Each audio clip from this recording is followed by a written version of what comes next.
Welcome to Women in the Middle Entrepreneurs, the podcast that gives you an unfiltered, behind-the-scenes look at what it's really like being a woman in the middle who's over 50 and following her entrepreneurial dreams. Grab a superhero cape, girlfriend, because you deserve one. I'm your host, Master Certified Life Coach and Midlife Mentor, Susie Rosenstein, and I am excited to inspire you with interviews that feature all of this midlife amazingness. Let's go.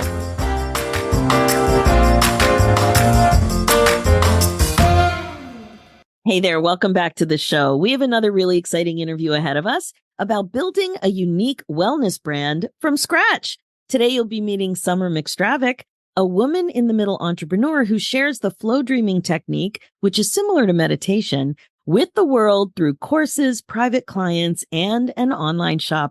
Welcome to the show, Summer. Thanks so much for joining us today. Hi, Susie. Thank you. I'm so happy to be here, as everyone always says, but it's so true. It is so true. And I'm so happy that you're here. And that's also true. Thank you.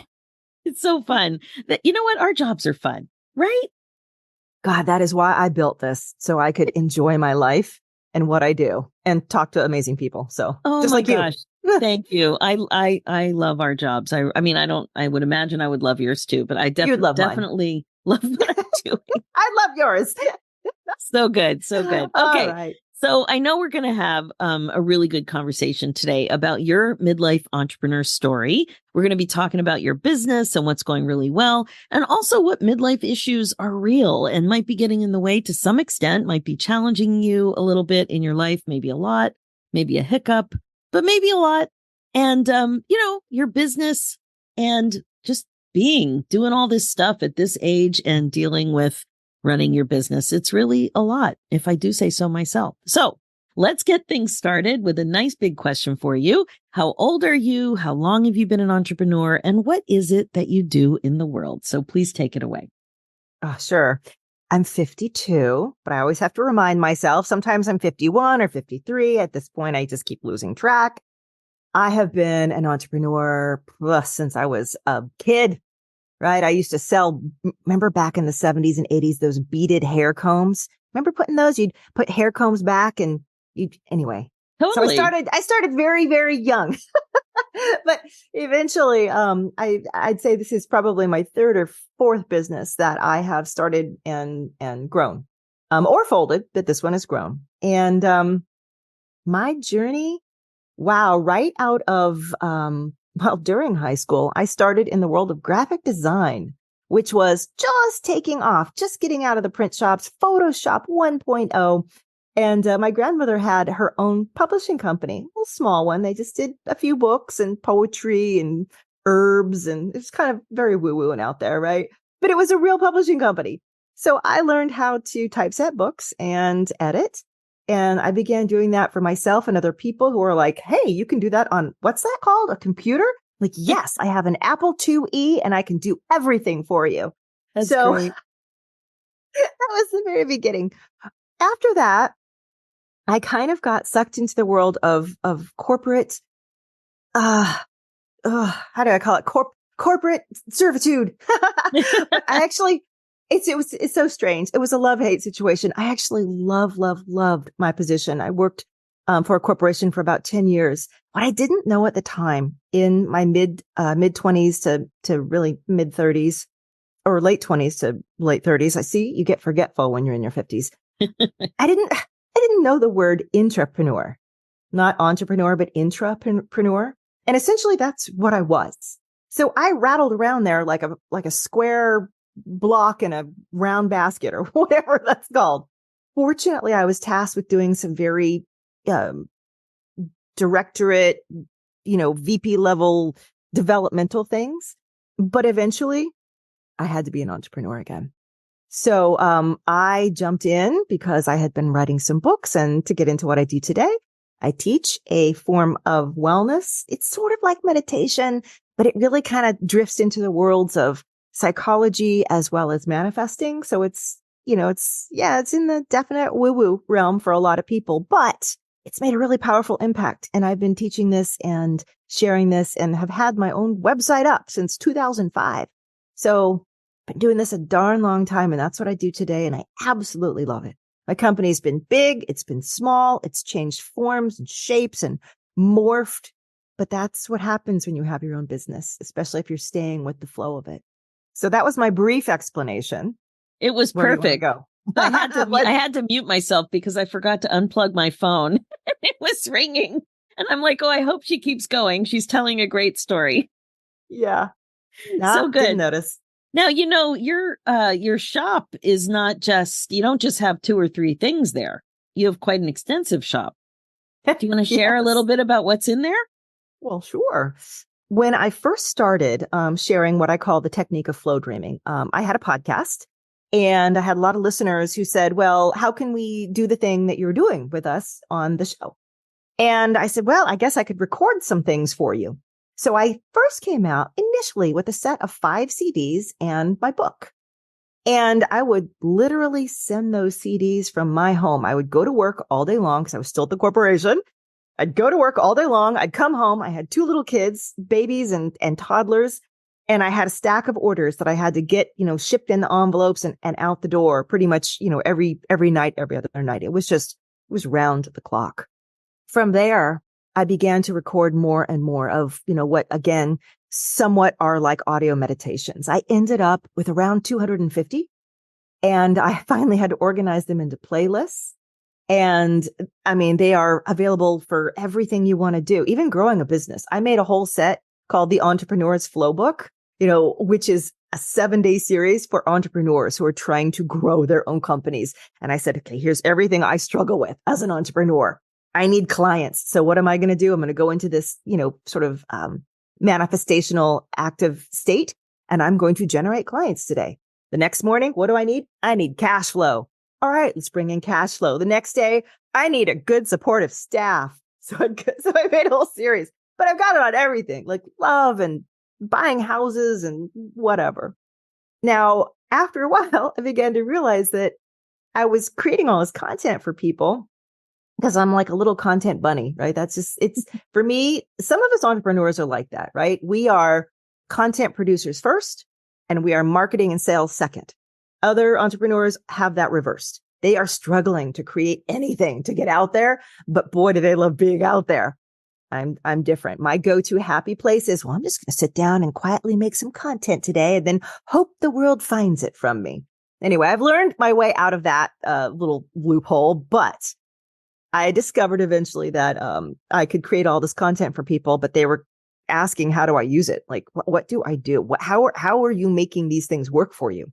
So that's where I began introducing small masterminds, group coaching, and many, many recorded courses. So I've got about 38, I think, recorded courses right now that surround all the different areas of your life that we like to tinker with and work with.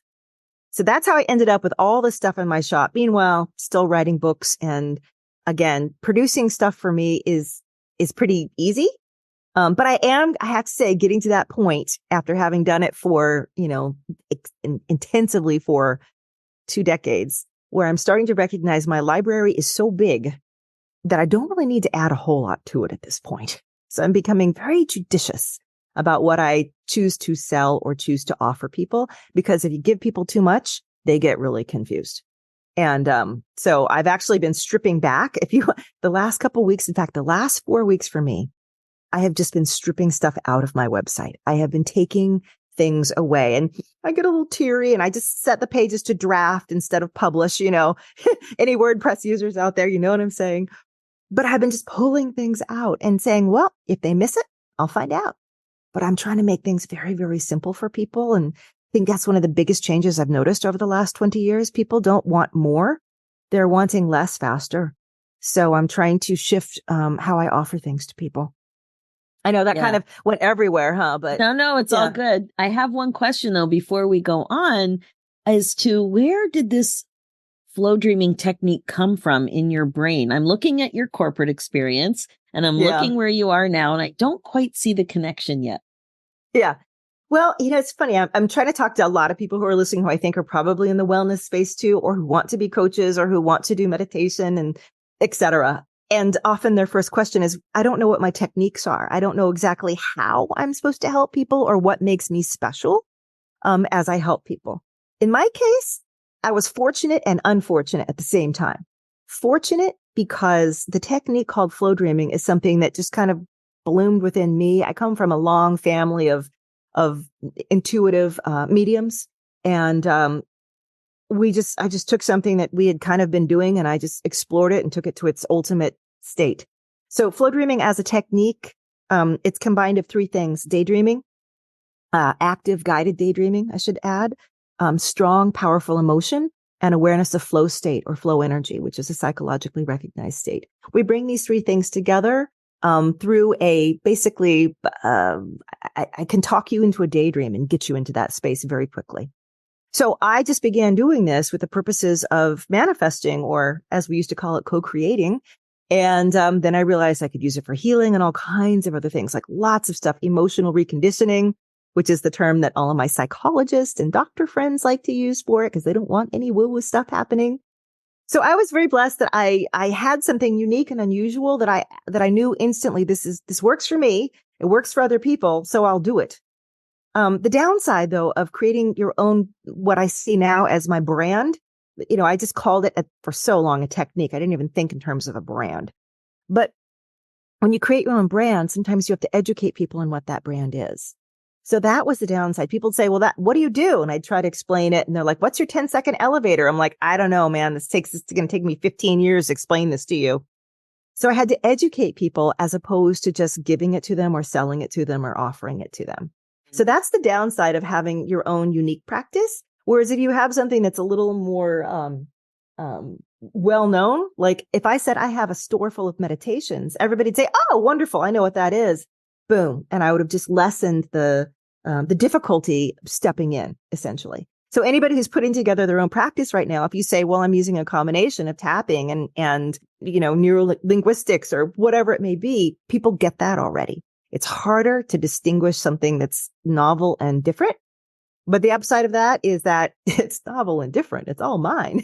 No one can get it anywhere else. Exactly. So that's so kind of what it is. Yeah, thank you. And I love that you had roots in your family of people who thought like this or exposed you to see what's possible with this sort of practice. And then you made it your own, and really, it's kind of like you deconstructed it to really understand what are the main elements to this practice. I love that. That's so organic, and it's so part of who you are.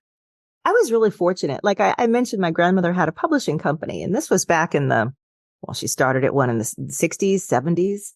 And just for a woman who was basically, she used to be a turkey rancher. But she was also doing acupuncture. She was a tea leaf reader. She did automatic writing. She communicated with higher sources. And in my family, there's always been this. Oh, by the way, my mom's all the same. She doesn't read tea leaves, but she does her own thing. In my family, there's always been this saying, like, if you want to do it, just do it. Well, like, if you don't do it, somebody else will do it. So there was never any barrier in my upbringing to, oh, you can't do that. That's weird. Or you're not going to make any money doing that. Or why would you start a publishing? You don't know anything about that. She didn't know anything about that. So I've always been given like the encouragement. And I think that makes the difference for a lot of entrepreneurs, especially women, because, we're told go the safe route. And believe me, I had friends who just wanted to get married as fast as they could because that was their safe route. And that's what their parents were telling them. You will be safe. We don't know if you can support yourself. Find somebody. I didn't get that message. So I got a whole different set. And I think it really did help me bypass a lot of barriers that would have been there otherwise. I love that.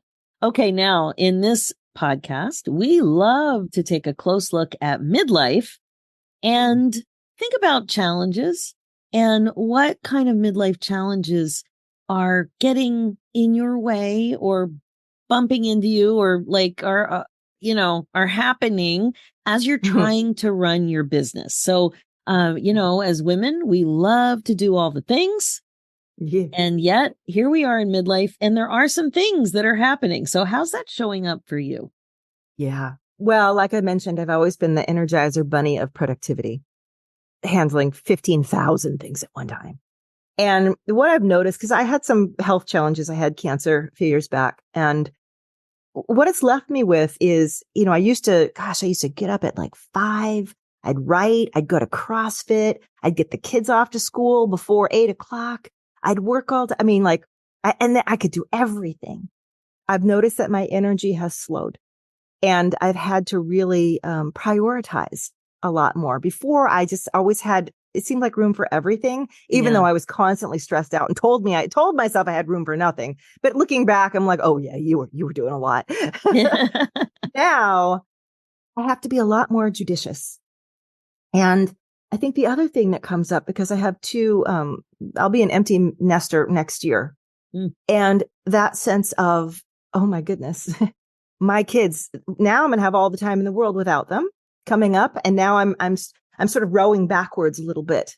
I think a lot of parents know that feeling of, yes, I'm going to keep my company going and growing, but dang, I need to spend a little more time with my son. I need to get him through his college apps. I need to, go up and visit my daughter at school. So I'm noticing that my time, the way I spend my time is shifting quite a bit, as well as, gotta say, my capacity.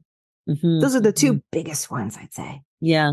Yeah. I definitely hear that sort of thing a lot on, with these amazing women coming in and sitting down and interviewing. And so what would you say that you've noticed about being an older woman affects being an entrepreneur and vice versa? Because now you're older than you were before, as am I, as are we all. And so I know one thing that you said in your notes is that you don't feel that you have to prove yourself as much for respect and wisdom. So tell me a little bit more about that. Yeah.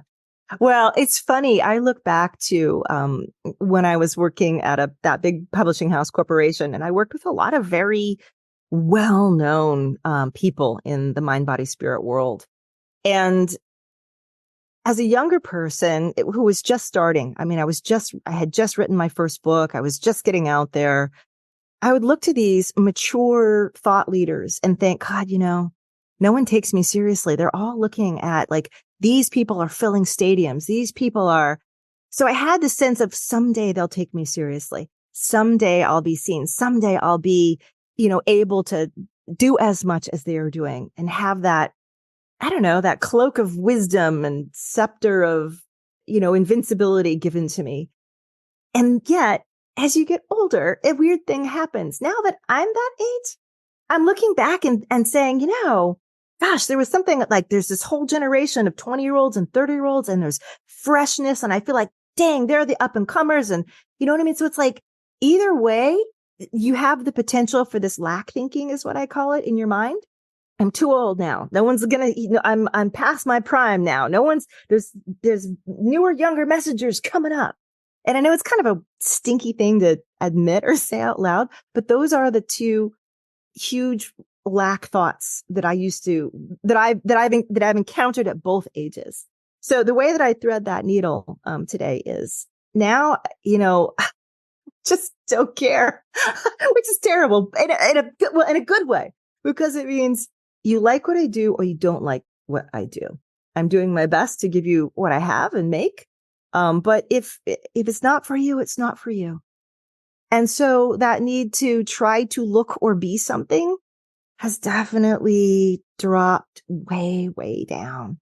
I mean, to the point where, I even showed up for this interview. I said I put my nice shirt on, but you'll notice it has wrinkles all through the sleeves. Well, you can't hear it on the podcast. You look great to me. I really like that shirt. I'm thinking, oh, those colors would look good on me too. The point is, there's a part of me that's very IDGAF. And some of you know what that stands for. Okay. Which is, I feel so comfortable in my competency that now I don't feel like I need to prove it. It's just like, some people will recognize it, some people won't. And the ones who don't, move along, go find who, speaks to you. So that's how I've kind of threaded that needle. Yeah, I see that. That's great. And did you have a chance to meet some of those wellness luminaries?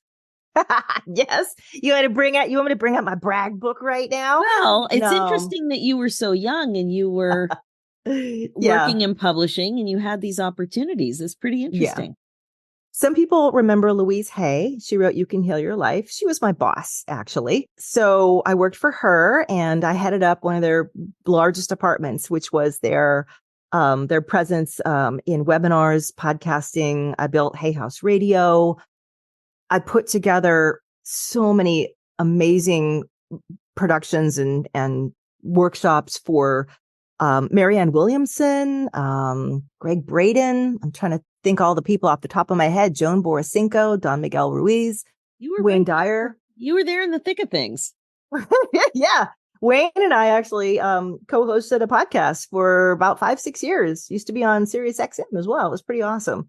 So yeah, you can imagine being a young one flying around to all of them. It was difficult to see myself as like, like I'm never going to be like that. How can you possibly get like that? Gosh, I can't wait to be like that. But then again, now I'm at their age. A lot of them, by the way, are still cooking. I mean, they're still going. But now I kind of see it like I had a few mentors who reached back to me. And that's something also I think that comes up in your 50s and 60s. It's okay to do that now. Like, you can reach up, you can reach backwards, the people who are coming up your way and say, what do you need? Do you need an introduction? Do you need some advice? What do you need? Oh, I'm so glad you brought that up. Yeah, because it's so fulfilling too for us at our age to be able to give back that way. I wish people emphasize that more. I wish women in particular emphasize that more, because the way that we do business is often very different than the way men do business. And a lot of us go seeking mentors who are really extraordinary, successful men in business. And we try to copy what they're offering. And we're like, it's not working for me.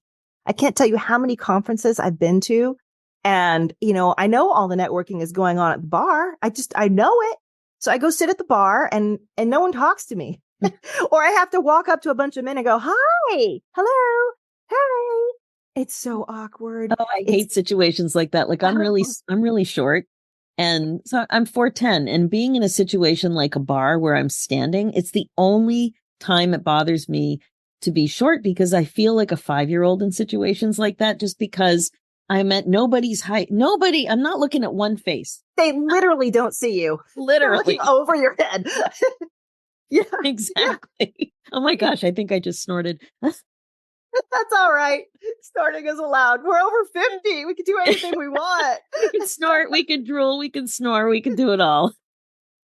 But yeah, so I had to learn, like, okay, there are specific ways that I do business differently. So I will go to a conference and I'll just head up to my hotel room in between. I will get so emotionally depleted. Being empaths, a lot of women are like this. We wonder why we can't go from the first morning thing to the last evening thing. Oh no, too much information, too many people, too much just around us. Just imagine like people are throwing sticks at you all day long. After a while, your skin is just like, ouch. So I spend copious amounts of time laying on my hotel room bed, just doing nothing or taking notes to myself, as opposed to, say, networking. Then when I do find somebody I like, it's usually somebody that I bumped into in the elevator, or some other woman sitting on a couch with that shell-shocked look on her face like I have. And we sit down and we start talking about, well, how long was the coffee line? And then they end up being the right person that I should have met there all along. Oh, that's so great. Again, I try to have a goal at things like that, where I just want to have one meaningful conversation. If I leave with an actual person, like a contact and somebody that we had something more than superficial, somebody who was actually listening, and it felt like a solid connection where I could ask questions and really like it was mutual. I love that. I just love that. One worth its weight in gold. Yeah, definitely. Also, what you were saying about the mentorship early in my original podcast, I think it was in the first year or the second year. It's 6 years in now, so it was a while ago, but I might not remember anyway. Anyway, I pulled together my mentors and I did a mentor series where I interviewed each one of them, and I created the opportunity for myself to thank them and explain what I learned, why I learned it from them, and also ask them who their mentors were.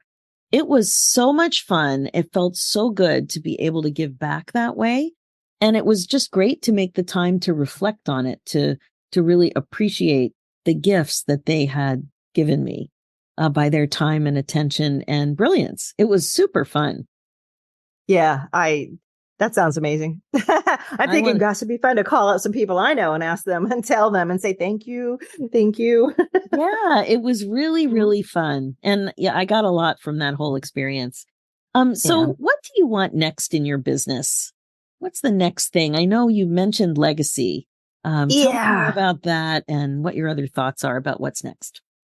Yeah, well, I mean, I'm kind of young to be thinking like this, I think. A lot of 50-year-olds are still like gung-ho, high power, literally in the middle of their big build out.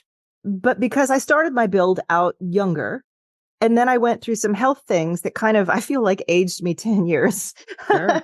So I feel about 10 years older than I actually am. I'm looking ahead and thinking to myself, how do I want my business to treat me in the next 10 years? It's less about how do I want to grow? How do I want to get out there? How much more money do I want to make? I'm like, no, I'm good. How do I want to interact with it? What's going to be my role with it? How much do I want to give with it? What's the best way to be giving myself to it and in it? So the shift for me has meant, sort of like I said, the last month, I've been actually pulling stuff out of my site. I've been weeding the garden. I'm only leaving the most precious plants. And I'm looking at those things and saying, if I just focus on those things, some of them are ones that, one, people just demand of me, that they're the biggest demands that people want to do with me. Two are the ones that I just love doing so much myself. And I'm like, if I can balance those two, and not saying that they're mutually exclusive, they're not, there's a lot of overlap there, then I can create more freedom and space. And when I do that, I can do some of the things that, well, during the pandemic, I had a really wonderful lesson. I realized that when you're building a business, you often get in a treadmill. I call it a hamster wheel. Go, go, go, go, do. And you stop being able to see outside of it. Absolutely. But when the whole world shut down and the phone stops ringing and the emails stop coming, you get to sit down and you suddenly have these long chunks of hours and time.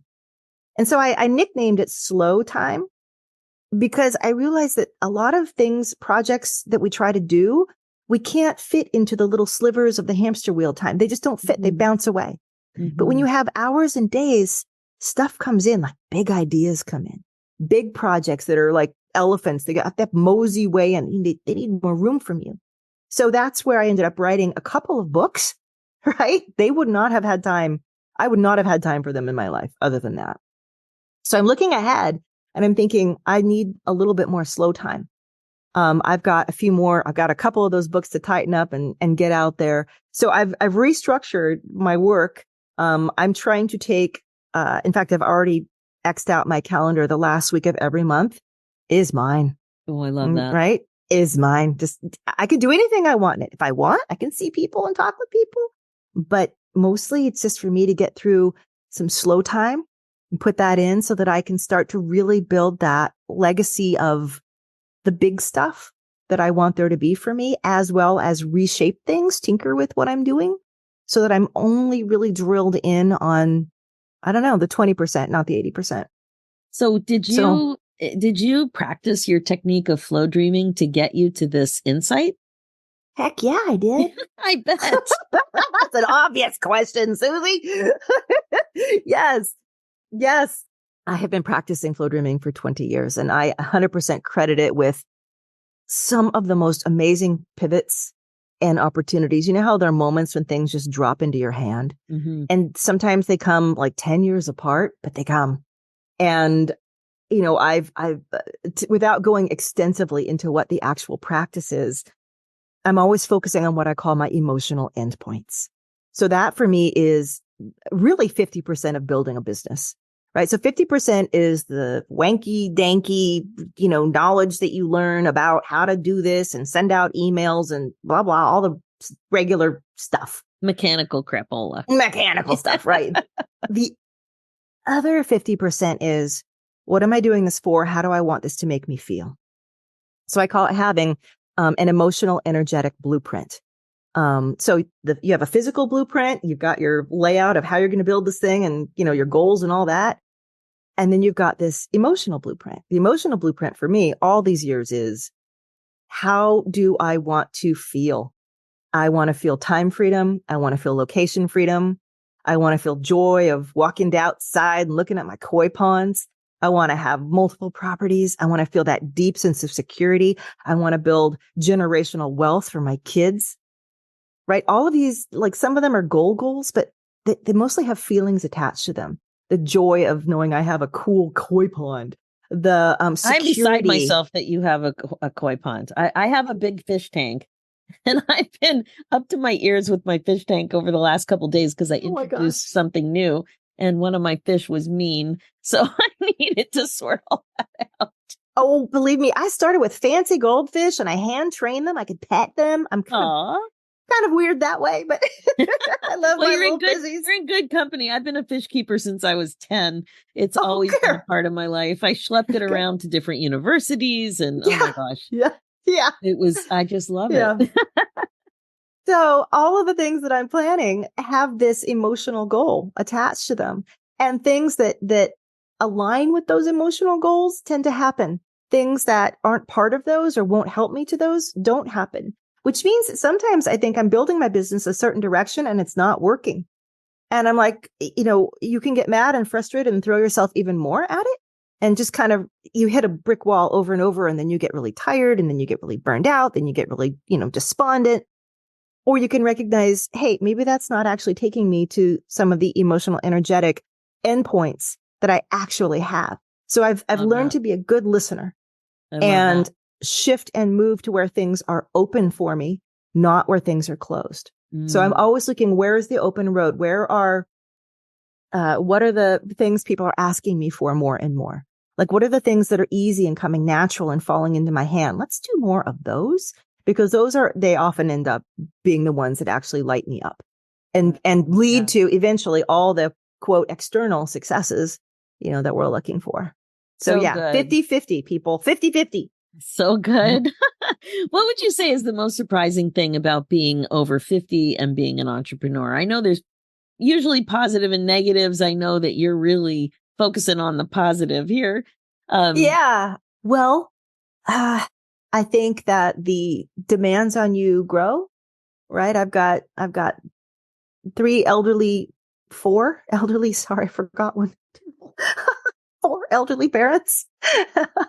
And, they require more and more care, and more going over to the house and bringing the trash cans in and taking them to the grocery store and calling them, are you doing okay? And did you pay that bill? And, did you get that evaluation? And I'll go with you to the medical appointment. And a lot, what's the long-term care plan here? As well as to college kids who get really expensive, as it turns out. They may not be there, but dang, they cost a lot of money. So, yeah. I think you end up shouldering not just the burden of your own small nuclear family like we used to do, but now we're the ones who are throwing Thanksgiving dinners, and everyone's coming to our house now. We're not going to our parents anymore. So there's a lot more weight on us that we have to factor in. And like, not to mention, of course, menopause and all of that, which is changing the way that we feel and how well we sleep and the weight that we're putting on our bodies. So we're having to shift our identity of ourselves. I never worried about my weight until a few years ago. And suddenly it was like, holy moly, what's happening to this balloon? It's ballooning. What's going on here? What's happening? And then I had to change, when you stare at your closet and you realize you can't wear half the clothes, your identity shifts. Oh, this is who I am now. This is how I look now. So we're really being challenged to constantly change how we think of ourselves. It's true. And how the world sees us. Yeah. We had a funny experience recently. We went to a wedding, and I didn't know many people at the table, but there was one woman I knew. And so it was beautiful. It was a beautiful wedding. I actually took a picture of a salad. I never do that, but it was so beautiful, the way the salad and the soup and the plate. Anyway, I took the picture, and then the night went on. We got through dinner, we got through dessert, and then the music came on, and it was 9:30 and it was loud. And this woman that I knew at the table, she looks at me and she goes, "We're old." And it was the first time that she felt that way at a wedding. And I haven't been to a wedding in ages. And I also, I'm like, yeah, I want to get out of here. I don't want to dance. It's too loud. I'm ready to go. We both Mm-hmm. acknowledged it. It's like, wow, I crossed over. Like I crossed over. And then you have to see yourself differently. Well, who is the new person? And do I like her? And do I like the fact that I don't like to dance at weddings anymore? What does that mean? Am I boring now? Who am I? What would I prefer to be doing? Crochet? I don't know. Like, Exactly. like all this new stuff, you have Who to am I? Yeah. figure it out. Yes, 100%. Yeah. It was Oh, really, by the way, I haven't been to a wedding in ages either. We're in that weird gap period, I think, between weddings where, like, when I was young, I had to budget because had so many of my friends were getting married, right? And then so many of my aunts and uncles' kids were getting married, and now I've been in this window for a while. Like, is anybody getting married? Like, I could buy you a great gift now if anybody would invite me. Finally, I'm at the point. hilarious. I like to laugh, if you can't tell. That's another reason I'm an entrepreneur, doing my own thing. Another reason I say, look, if you don't like it, bye. Yeah, no, there's so much. There is so much going on at this age and trying to run a business and all the rest, and having more fun and more fun in our lives right now is definitely important. So yes. I noticed in your notes, I did see you talking about fun somewhere, less working, more living, and more laughter for sure. I couldn't be with you more. And would you say, as you're starting to think, sorry, now I have a frog in I'm having issues over here. Would you say that now, when you think about the way that you are moving forward with your business and the way you're reprioritizing, if you had like one image of what that all looks like or feels like, your next chapter as being an entrepreneur, what comes up for you with that? Well, like I said, I've spent the last 20 years building this. And the funny thing about having a business that's old, old like me, no, the thing about having a business that's old is that it's constantly gone through different iterations. Yeah. What I was offering people 20 years ago changed in the mid, 2014, 15, 16. There was everything moved in a direction. So I moved with it. And now everything seems to be moving in yet another direction. And I'm questioning, well, do I move with it? How do I want to move with it? Because a business does not stay the same over time. It is constantly changing. And the times I've had to cut out things that I love. I mean, I just did actually. I had this gorgeous program called Me School. I taught it for 10 years, a full decade. And I realized this year, you know what? I'm done teaching it. I need to do some other things with my life. So I let it go. I just shut it down. I love what you're saying and the way you're describing this transition and the realization. It sounds like you're in Me School right now, right? Yeah. Oh yeah, definitely. With your business. And it's not like you weren't not part of your business before, but now more than ever, you've got some goals that have shifted. I love that.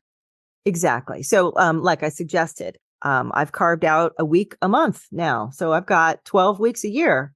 Plus Mondays and Fridays are my quote light days, where I can just piddle around, do things, get, silly stuff done that needs to be done, like cleaning out my email and, fixing tech problems or whatever. So I've kind of really condensed the hours that I work, and I'm giving myself broader gaps between it. And I know a lot of people, a lot of people try and teach you that from the beginning. And if you can get that going in the beginning, it's great. It doesn't work for everybody who's building a new business though, because they're like, my mentor says to only work for 3 days a week. And I'm like, oh, hun, that's going to take you a long time to get that thing built.